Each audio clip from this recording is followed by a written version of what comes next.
Hello. Thanks everyone for tuning in today to listen to and hear from Ben Erwin at CharityBuzz. He's the CEO for CharityBuzz.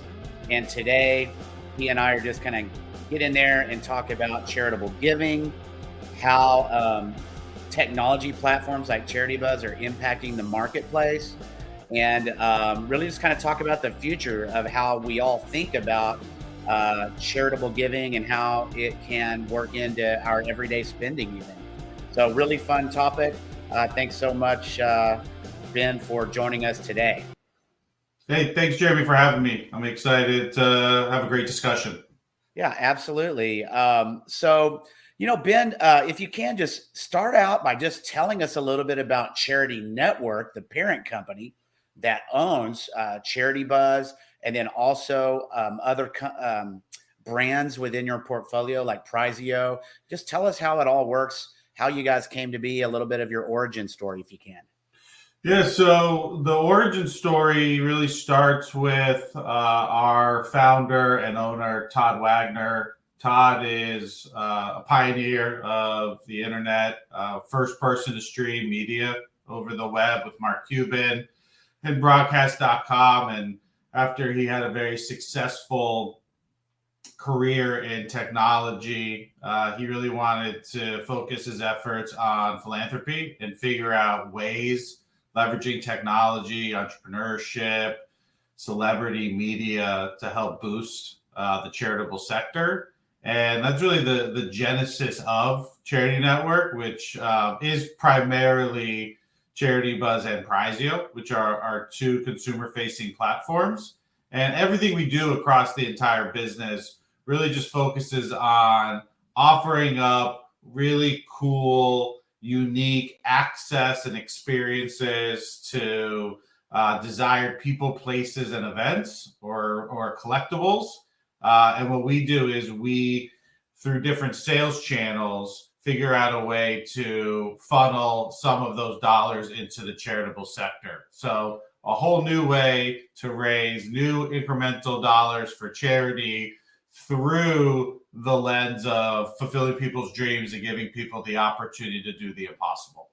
I think that's so cool because so many of us, when we think of an auction, we think of that live auctioneer where you're bidding on just a fixed good, a product that you want to win. But you guys have really taken it to a whole new place with being able to auction off experiences. And we're going to talk a little bit more about what some of the coolest ones you guys have done in the past, and, kind of examples of what an experience type of auction would look like. And then traveling, or, maybe a vacation that someone's been thinking about. So it's not just buying that fixed good product, which I think is really interesting. And you are the CEO of CharityBuzz. And how long have you guys kind of been around? And tell us about how it's been received by these large charity organizations that might not have the same funding to do the really cool tech platforms in their own research and development, and that CharityBuzz is. How's it been received, and how long have you guys been around? Yeah, so CharityBuzz has been around for 15 years.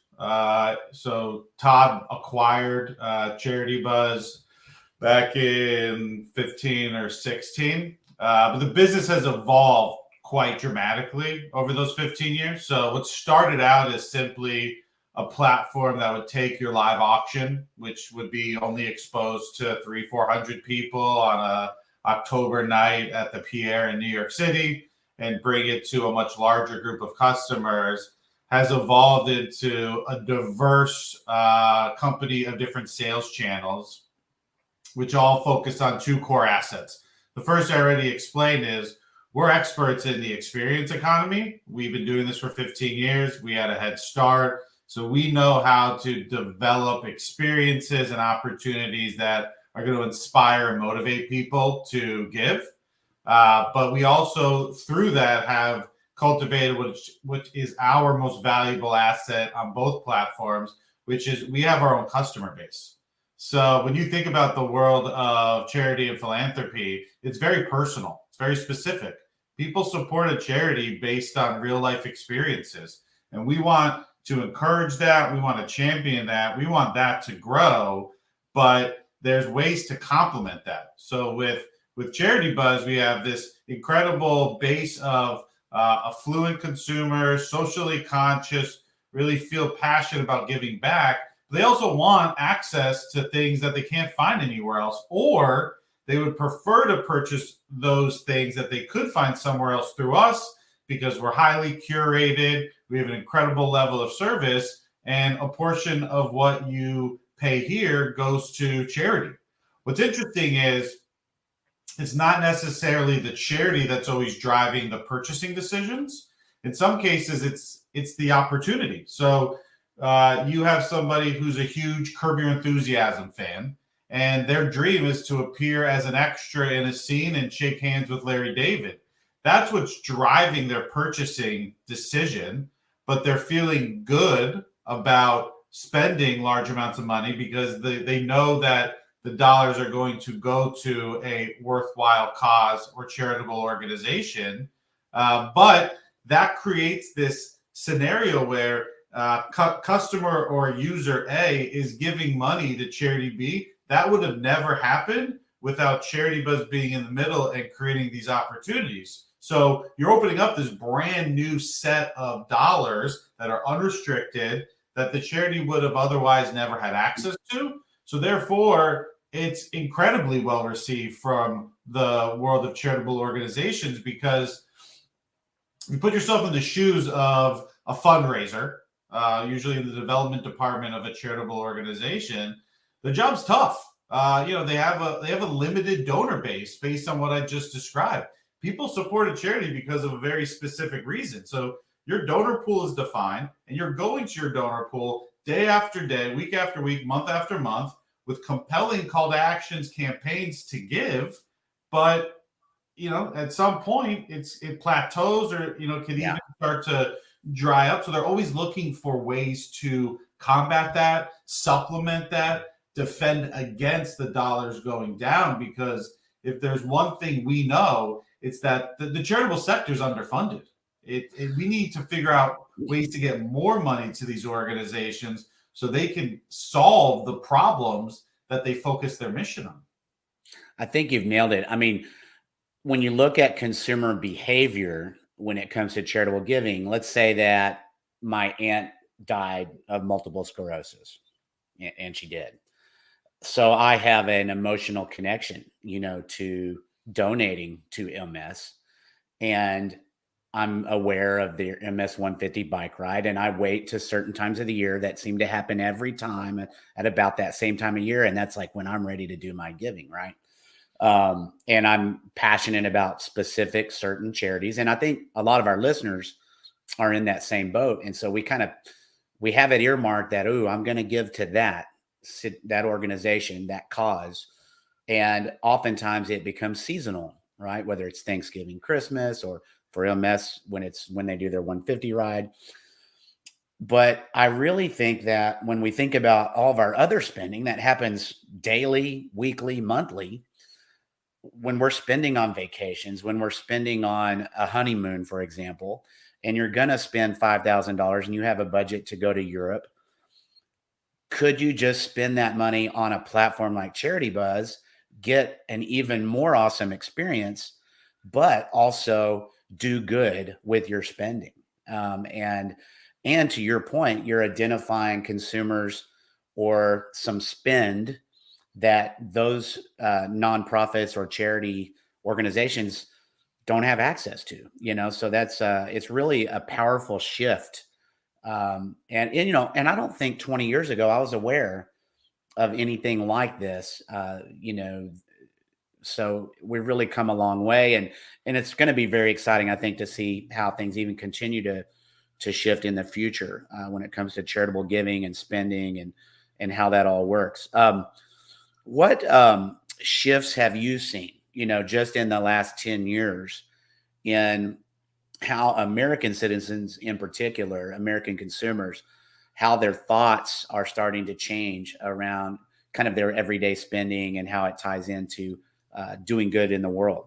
Yeah, so we're pretty bullish about where we sit based on what's evolved over the past 10 years and what we believe will be the continuation or strengthening of these trends. So I look at three secular mega trends that are really good news for us. The first is over the past 10 years, every single year, the amount of consumers that have said that their purchasing decisions are highly based. We're talking 85, 86% on whether or not the brand or the purchase has purpose or a charitable connection has grown. So Cone does it every year. They come up with a survey. Every year it's greater than the year before. No surprise.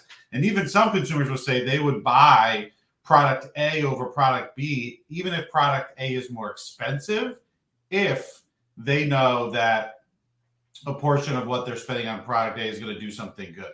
Now, what you've seen in that specific trend is consumers are getting smarter and more savvy. So they're starting to ask questions as, why is this company supporting this cause? Is it authentic? Is it genuine?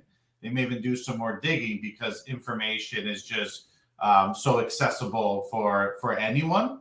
The second trend, which speaks to the experience economy piece I mentioned, is about 7 out of 10 consumers now value experiences over things.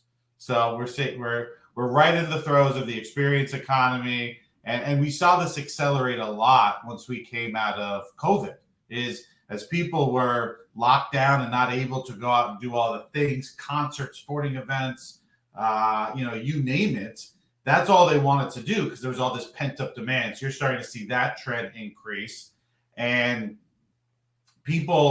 consumers are gravitating towards marketplaces. So that's across all of commerce. It's most pronounced in e-commerce in the B2C space. So you're seeing consumers want variety, but they want it to be curated, and they're okay if there's different sellers. But if somebody can aggregate it and do it in a thoughtful, curated, meaningful way, then that's where they want to go. So we're a cause-based, experiential B2C e-commerce marketplace. And the good news is we didn't build this business in response to those mega trends. We've been doing this for 15 years. So we have the assets, the legitimacy, and the wherewithal to take advantage of it. And that's why we've gone from, as I mentioned, a business that just took auctions from a gala and put them online. It's not a business model. It's good. It adds value. To we're a platform. Like, we are a marketplace, and now we have auctions, but it's year round. Why should a charity only do auctions around their gala? We have a captive audience 365 days a year. We're about to launch our new storefront, a whole new platform coming out in Q3 where it's going to be shopping. It's a store, really unique, awesome experiences. You don't have to wait for the auction to end. You want it, here it is. Name the price. Like a buy now situation as opposed to having to win the auction. Exactly, Jeremy. We have a concierge business. So it's a private members club called Access. So you want to plan something really special for a loved one. You want a bespoke experience. You want something that isn't available online. We can put that together for you, all to support great causes. We have a corporate hospitality division where we want to take these experiences and we want to bring them into the world of client engagement, employee entertainment, because that's a humongous market where none of those money funds are going to charity, and the experiences are kind of the same every year, rinse, repeat, Super Bowl, you name it. And then we have our sweepstakes business called Prizeo, which is very much integrated into the CharityBuzz world as well, where you significantly lower the barrier of entry. So you've got a really generous, influential personality who wants to raise money for a cause they care about. They know all of their fans can't spend $5,000, $10,000, $20,000, but they could all give $10. So then you kind of create this platform with Prizeo. It's the power of a fan base. And when you can mobilize that fan base for good, you get 10,000, 100,000 people giving 10, 20 bucks a pop.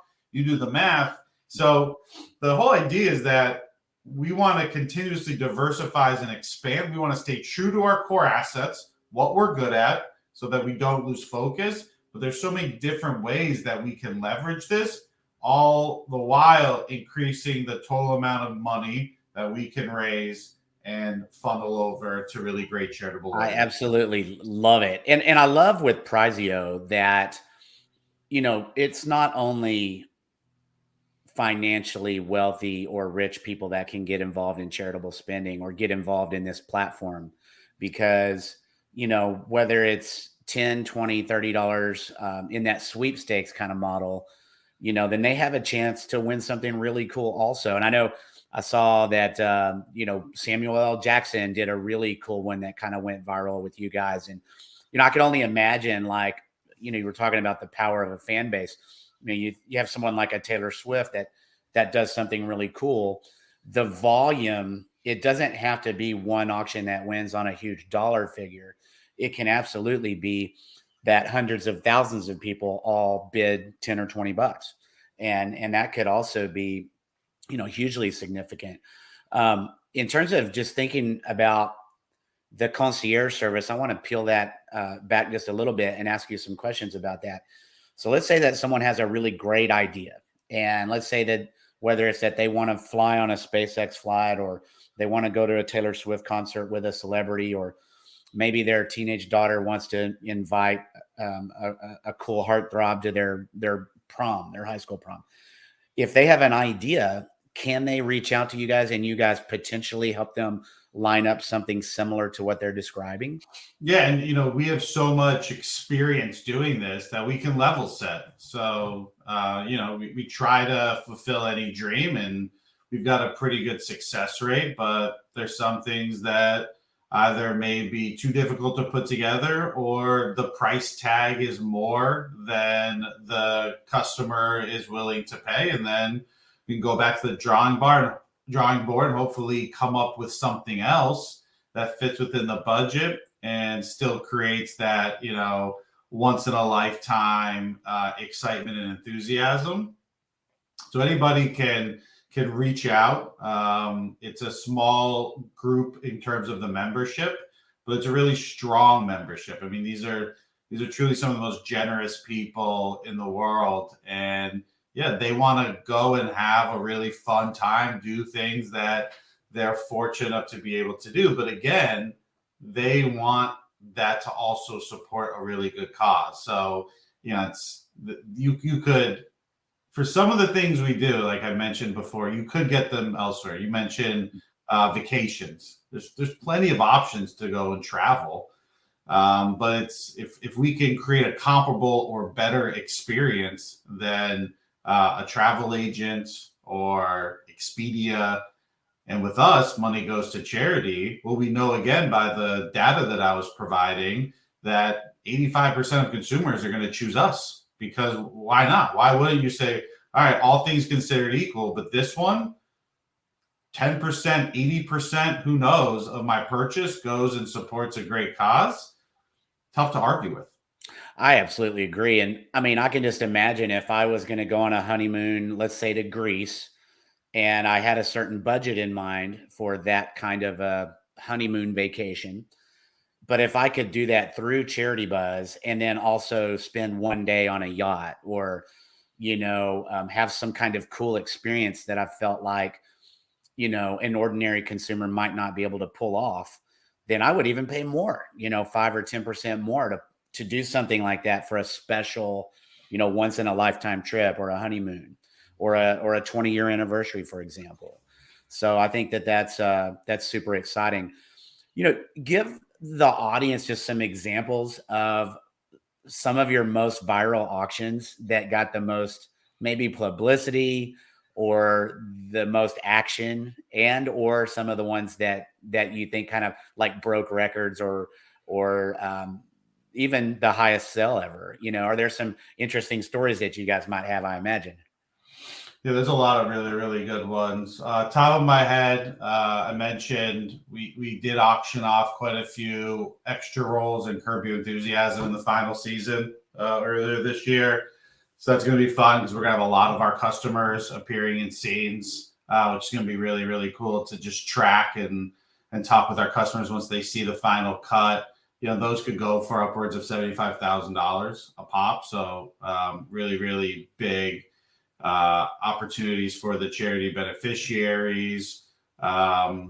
We sold a cup of coffee with Tim Cook years ago at Apple. This was right as he took over Apple for $600,000, but it generated over 1 billion media impressions. So wow. The other thing that we are able to deliver is not only new incremental dollars, but when you get these really awesome experiences and they generate media, it's a free billboard and marketing for the charity, because it always mentions where the money's going to. We always talk to the reporter about hyperlinking to their website. So hopefully people then learn more about, how did Robert F. Kennedy Human Rights get access to this? And what do they do? And there's a lot of value in that, as you can imagine. We have some really cool opportunities where, so one of the biggest verticals for us are business experiences. So based on who our customer base is, these are people who are very successful. So they're always looking to network and meet new people. So we offer up, whether it's power lunches, portfolio reviews, business plan reviews, pitches to really, really, really big titans of business. And we did one years ago with Lori Grenier from Shark Tank. And they had the best time. The money went to a firefighters organization. And after we found out that the person who won it used the last $30,000 in their business account to win it. They just felt that this was the connection they needed to get their business off the ground. And their business was a product, I think it was called the Running Buddy. It was like a little neoprene type fanny pack. You could put your valuables in when you run and it would stick. It wouldn't kind of flop, so it was comfortable. So they met with Lori. Lori fell in love with the idea. They made a deal. She promoted it, sold it on QVC. Millions and millions of dollars of inventory was sold. Lori ended up having a very successful venture, and these winners' lives were completely turned around. So the testimonial was something of, I got to meet somebody who has transformed my life and my business, and I did it all while supporting firefighters, which is a cause that's near and dear to my heart. So it's just like these are these dynamics and scenarios that we can create and do create on a weekly basis that no one else can do. And that's what we're after, is just how do we put all these pieces together to be able to create magic? And that's what happens with CharityBuzz, because that's the power of experience. And the only way to get these experiences is to leverage the power of charity. Wow. And in that all-in scenario that you just discussed, life-changing. And how do you even put a value on the return on investment that particular story, that they happen to get, because they were all in. It seemed like it was like a last-ditch effort, but something they were super passionate about, that they believed in their product and they believed in their company. And some of these can take months to plan. So, right. You're getting long lead media, you're building an entire campaign, and that's great. And that's probably what we prefer, because we can plan, organize. But then some, because, we've got a really great, nimble team. It's online. We have a dedicated audience. So, you post something on CharityBuzz, the audience is built in. You don't have to tell anybody about it, because that's what we do. But we had a recent campaign we did with in coordination with a few charities in Broadway.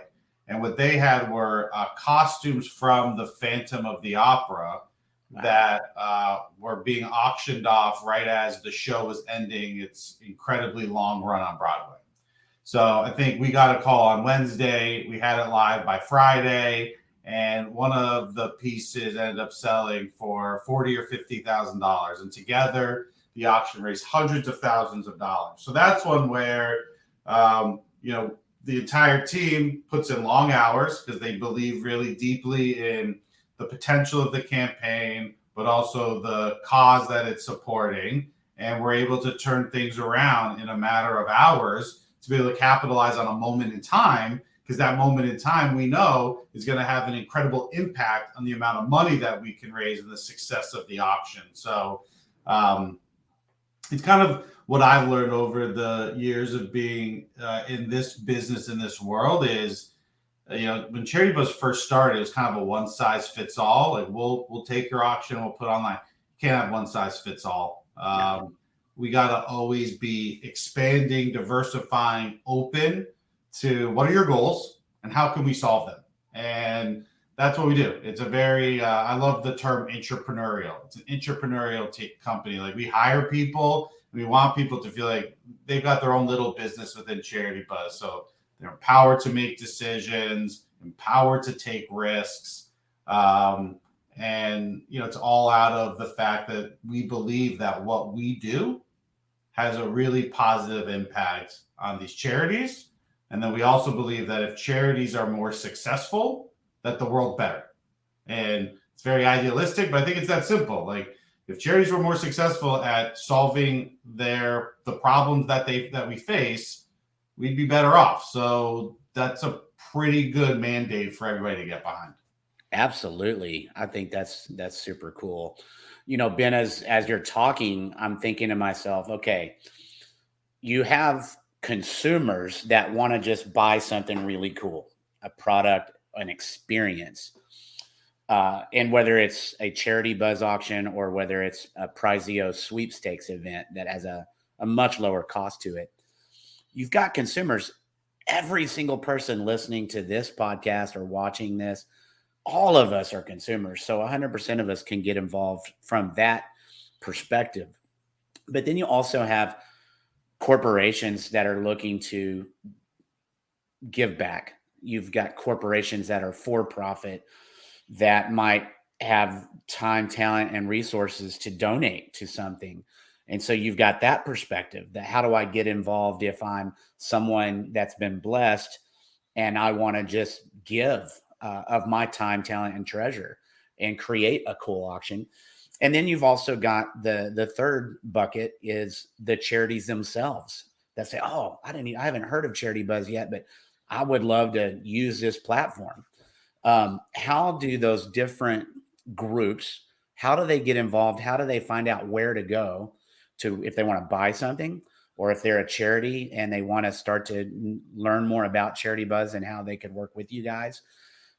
Where do they go? Whether it's mobile apps or whether it's at a website. I mean, what are the different ways they can get involved?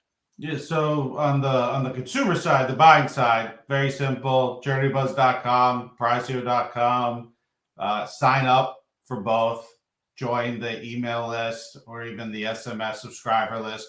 We have new inventory and auctions and campaigns coming out every single day. And as I mentioned with the Phantom of the Opera experience, we don't even know what's coming tomorrow. But once we get it, we will promote it. So the best way is just to sign up, join the list. So once the right type of opportunity crosses your desk, you'll be notified, and then you can participate.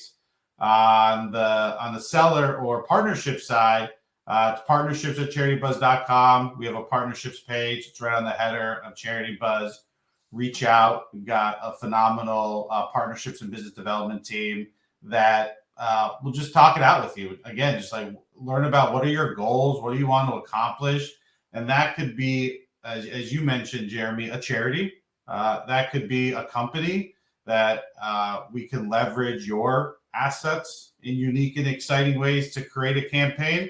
We could even do it in partnership. So it becomes pretty akin to a cause marketing campaign. So really show that your business has these really cool assets, but also supports a really good cause. And we've done quite a bit of that over the years. And it could even be if it's a company in hospitality or consumer. It could be a partnership where we sell some of your items. We have partnerships that are almost at like a wholesale level where we're able to, again, create something that's unique. Can't just be something you can find anywhere else in terms of product. But if it's unique enough, then there's ways for us to be able to figure out new ways to sell those. And again, divert some of those funds to a charitable organization. So it's open, and it's it's creative, and that's the way we want it to be. So just because you don't see something on the site right now that you think you can offer, don't let that stop you. Just reach out. We like talking to everyone and anyone. You'll get somebody real on the phone. It's not a whole bunch of forms and waiting, and you get a call within 24 hours. Talk to one of our awesome team members who are passionate, and we'll try to help and figure out a way to work together. I think that's awesome. Let me ask you just a couple of questions that maybe people that are watching or listening now might even be thinking to themselves. Do you think that people have any misperceptions, that kind of get in the way of their charitable giving throughout the year, in terms of getting into people's mindsets and maybe things that they're thinking that just aren't true about charitable giving? Any thoughts on that in particular? Yeah, we can probably go on for hours about this. So I have a unique perspective on the charitable sector since I've been in it for such a long time. And what the charitable sector's biggest obstacle is going to be fighting against the public perception, which is a misconception about what charity is. So I would say most people think about charity as the volunteer for the Salvation Army outside the department store around the holidays, where you just are giving your spare change or a couple bucks. Right. And then everybody wants to make sure, are these $2 going to go directly to the cause? What does the cause mean? Is it going to go into the pockets of the people working at the charity? And if so, why is that an evil thing? So we're saying these organizations that work in the charitable sector, we want them to cure cancer or other chronic diseases. We want them to save the environment, reform schools, feed the homeless. The list goes on. They're truly the most complex problems of our time. But we want them to do it with both arms and legs tied behind their back, blindfolded, with headphones on, with blaring music in their ears. We don't want them to make any money. It's evil or wrong for a charity professional to make any money, and that they're just going to do it out of the goodness of their heart. We need charities to be viewed and work more like businesses. The best quote that I've heard, and this was recent, was we were with the CEO and the COO of the Leukemia Lymphoma Society, which by every measure is one of the most effective charities in the world, bar none. And they were saying to us, because they feel the same way. It's a lot of people from the business world that went and started working at LS. And they said, we really reject the term nonprofit. We're a for-profit company. It just so happens our shareholders are the patients, the families, and the people affected by leukemia and blood diseases.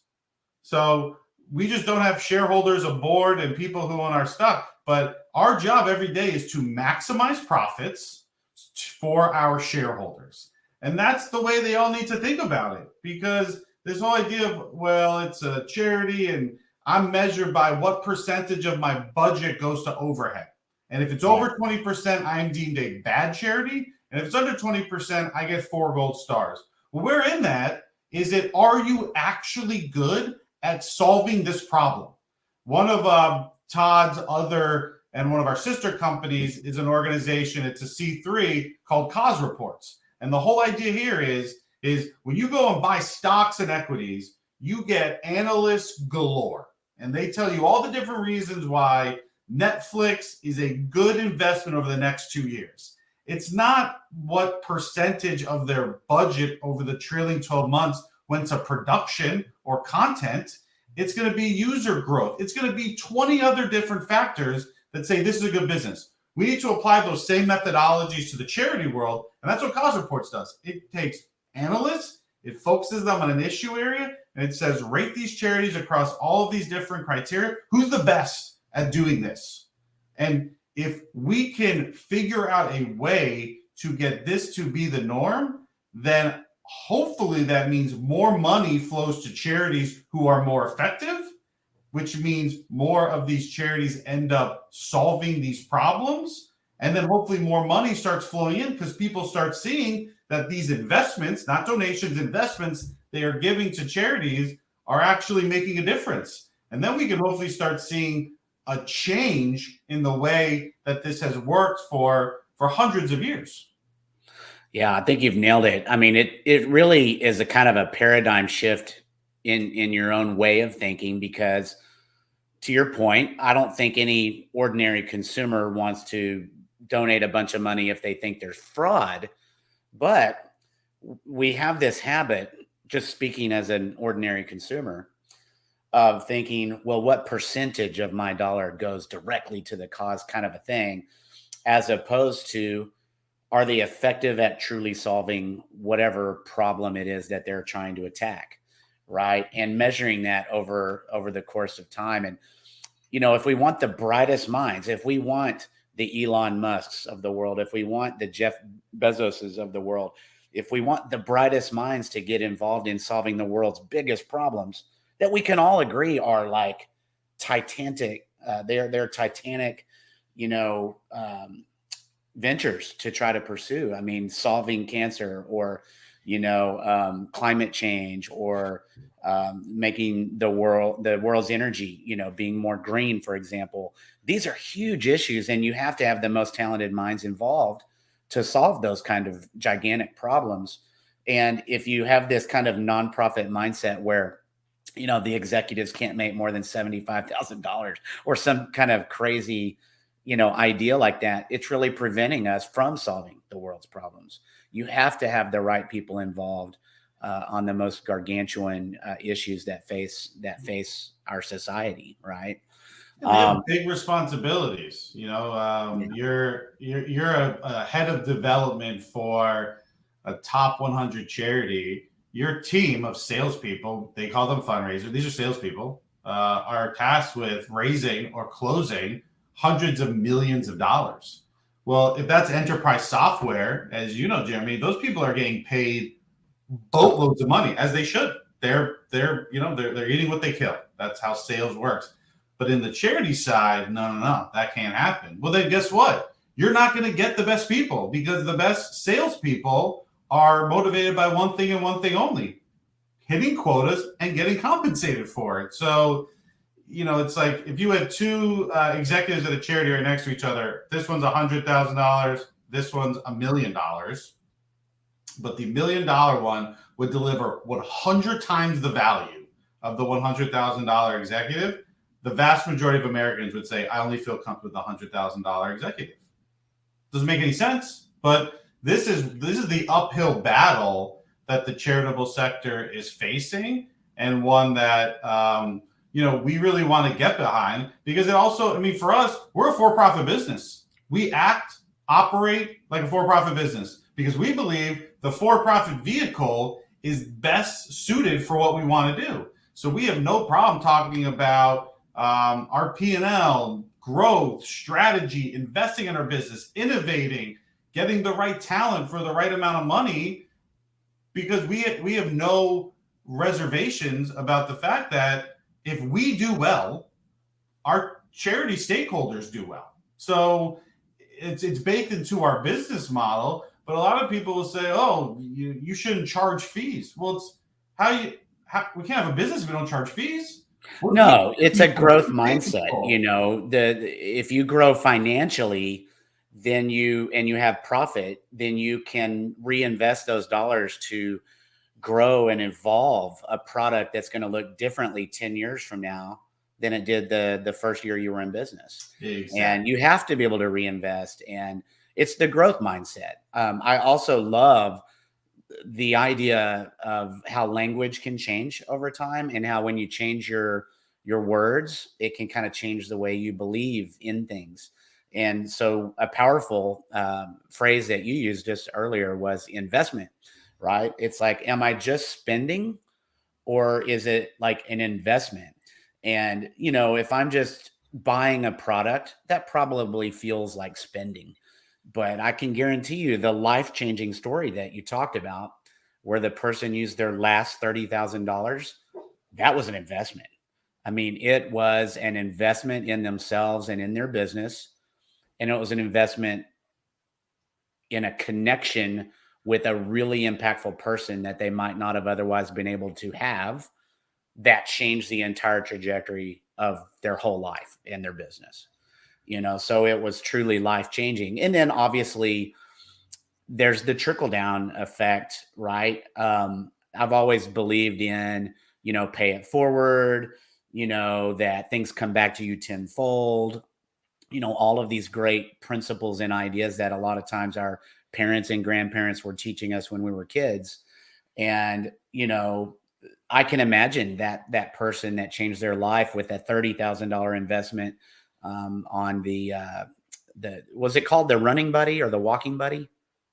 I think it was the running buddy. Yeah. I mean, that person now, that they are super successful and that their business took off.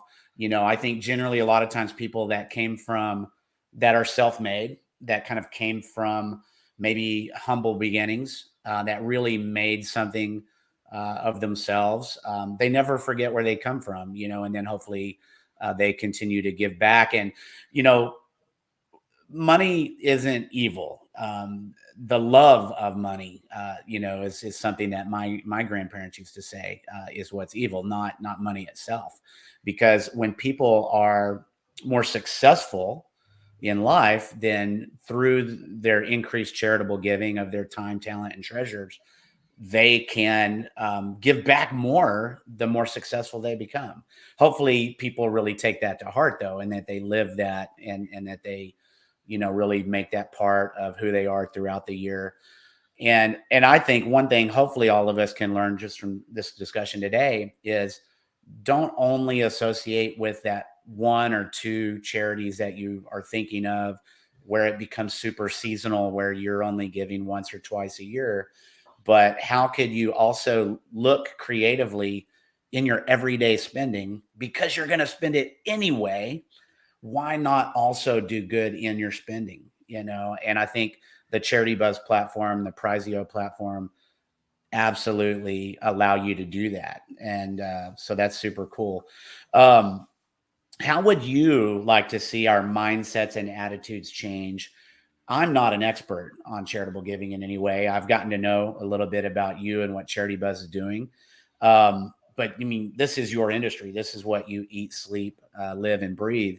How would you like to see our charitable giving and kind of spending habits kind of change now and into the future? Yeah, so I think I'll give two answers to that question. The first is more around of the cause reports that I mentioned before. It's people, like, humans are awesome, right? This altruism of everybody works really hard and they give some of their money away to an organization. It's incredible that it happens. So I think it needs to be something that everybody can feel really confident is going to make the difference that it intends to do. So we need to empower donors or investors with the information so that they can make the right decisions of where their money goes. It's personal. So, like, you want MS to be gone. You don't want anybody to have to go through what your family went through with MS. So you want to find out what organization has the best chance of accomplishing that. Maybe there needs to be some consolidation in the MS space so that there's more collaboration. They're working together. There's no M&A in the charity world. That's just for the for-profit world. So I think empowering people, but then also holding the charities more accountable. There can't be fraud. It's, hey, I gave you $100 of my hard-earned money, and you said X, Y, and Z was going to happen. Did X, Y, and Z happen? If it did, maybe I'll give you another $100. If it didn't happen, I'm going to go take my money elsewhere. So I think bringing that more into the same frame of mind as investing would be incredibly beneficial to the world and the charity sector.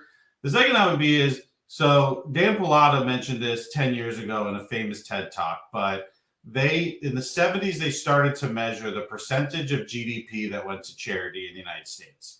It hasn't changed since. There has not been a meaningful deviation. So relatively, every generation gives the same amount of money to charity, yet the number of charities in this country over that period of time has grown exponentially. So, the pie is the same size, but everybody's slice is way, way smaller. So what we need to do here to meaningfully disrupt and change that trend is kind of what you were just saying, Jeremy. We got to figure out more and more ways for just everyday transactions, or just what we're all doing consumerism to get some of that money. It doesn't have to be all of it, even small percentages, and funnel it to the charity space. And that's what we're trying to do. What we do is fun, it's uplifting, it's exciting. We give people the chance to live out their dreams. We're not serving them up ads of the causes and the people that are affected that our charity partners support. That's not what gets people to open up their wallets. People open up their wallets more frequently and wider when there's a big old smile on their face. But we need more of the entire e-commerce and commerce world to do what we're doing. It's similar to what Amazon Smile was doing, and then they shut down. It can be a small percentage, but you do that across all of the money that's exchanging hands, that becomes a huge influx or surplus of new dollars that are focusing the charity space. So we figure a way for more money to come over here to get funneled into charities. We have the right type of reporting and information on the charities. We hold them accountable. Charities are the more effective charities, stay in business with more money. That's a recipe for better things to happen. And hopefully for some of these really, really bad problems to be solved. But it's going to force everyone to think about it differently because everybody's so set in what charity means that it's just, I'll give you a few bucks here and, it's all volunteerism. You can't have volunteers cure cancer and save the environment. It's not going to happen. We need the best people with the right funding and the right motivations to be involved. And if we can do that, I got to imagine we're all better off as a result. Absolutely. I love it. Look, Ben, as we wrap up today, I just want to thank you guys for what you're doing to be thought leaders in the evolution of how charitable donations and spending is going to happen now and in the future, and how it's changed us even in the last 10 to 15 years. And so we've got to be more effective. We've got to have a bigger piece of pie, and there has to be some introspection on how and why some charities do better than others, and some kind of reporting mechanism, to your point, where consumers can start to have faith and confidence in what's the best way for me to donate to a particular cause that is passionate or that really resonates with them, right? I also just want to make a challenge to the folks listening to this podcast to get involved, to drop some comments and get involved in the conversation. What were you thinking or wish we had asked or talked about? What are your thoughts on this subject? But get involved by going and looking at CharityBuzz.com and Prizeo.com and saying, ooh, is there some way that in my natural spending, I could go ahead and buy a product or an experience or a service and do good with my spending, right?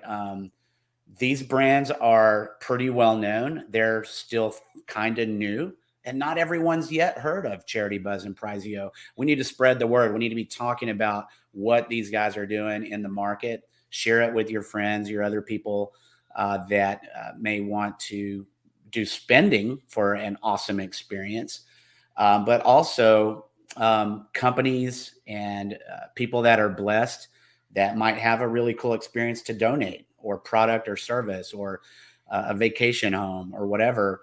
Let's all get involved. So Ben, I really appreciate your time today. Hope everyone checks out CharityBuzz.com, that you're liking and sharing our podcast, because we're going to be interviewing other talented executives and C-suites of some really cool companies in the future, and hope that you tune in again. Thank you guys so much, and stay tuned to see what we have in the future. Thanks, Jeremy. Really appreciate it, my man. Absolutely. Thanks, Ben. All right. So